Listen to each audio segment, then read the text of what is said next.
45 দিনে pay commission. ভোটের পর বিজেপি ক্ষমতায় এলে 45 দিনে পে কমিশন। ভাবছেন যে বিজেপি আসবে কিনা, আর এলেও 45 দিনে পে কমিশন পাবো কিনা? একবার ভাবুন, যদি আসে, না আসার কোনো কারণ নেই। যথেষ্ট শক্তিশালী পশ্চিমবঙ্গে বিজেপি, এবং শক্তিশালী ভাবে প্রতিশ্রুতিটা দিয়েছে। শুধু প্রতিশ্রুতি না, একবার ডেডলাইন বেঁধে দিয়েছে। কেন্দ্র সরকার যে পে কমিশন ঘোষণা করেছে, 5 রাজ্যে বিধানসভা ভোটটা মিটলেই মোটামুটি পে কমিশনটা যদি লাগু হয়, আর যদি লাগু না হয় তবুও 45 দিনে পে কমিশন, অর্থাৎ কেন্দ্রীয় বেতন কমিশনের যে সুপারিশগুলো, কেন্দ্র সরকারের অষ্টম পে কমিশনের যে সুপারিশগুলো সরকারি কর্মচারীদের জন্য যে ফিটমেন্ট নির্ধারণ করা হচ্ছে, রাজ্যের সপ্তম বেতন কমিশনের ক্ষেত্রে সে একই নিয়ম লাগু হওয়ার সম্ভাবনাটা উজ্জ্বল। বেশ কিছু জোরালো দাবি উঠেছে বন্ধু।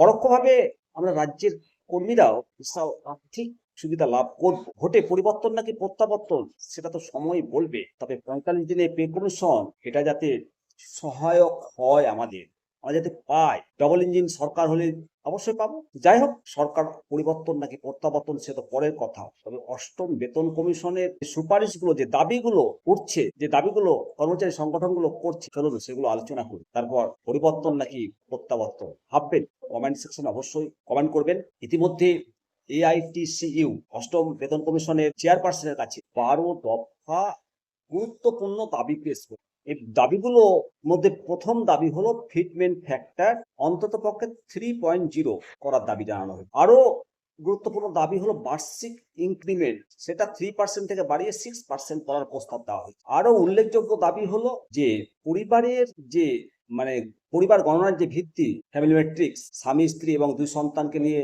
3 সদস্যের যে পরিবার গঠন করা নিয়ম চালু রয়েছে, এবার সংগঠনগুলো সেটাকে বাড়িয়ে 5 সদস্যের পরিবার করার দাবি জানানো হয়েছে। এই 5 সদস্যের পরিবার হলে বেসিক পে অনেকটাই বাড়বে বন্ধু। এবং সর্বোচ্চ এবং সর্বনিম্ন বেতনের অনুপাত 1:14 থেকে কমিয়ে 1:10 করার কথা বলা হয়েছে। অর্থাৎ একজন কর্মচারী 30 বছরের কর্মজীবনে মোট 5টি প্রমোশন নিশ্চিত করতে পারবে। অবসরপ্রাপ্ত এবং কর্মরত উভয় ধরনের কর্মীদের জন্য একাধিক নীতির পরিবর্তনের কথা বলা হয়েছে। পেনশন ব্যবস্থা ইউপিএস থেকে ওপিএসে ফিরিয়ে আনার দাবি জানানো হয়েছে, এবং সংসদীয় কমিটির সুপারিশ মেনে প্রতি 5 বছরে 5% হারে পেনশন বৃদ্ধির কথা বলা হয়েছে। বর্তমানে পেনশন বৃদ্ধির টাকা পুরোপুরি উদ্ধার হতে 15 বছর সময় লাগে। এই সময়কাল কমিয়ে 11 বছর থেকে 12 বছর করার প্রস্তাব দেওয়া হয়েছে।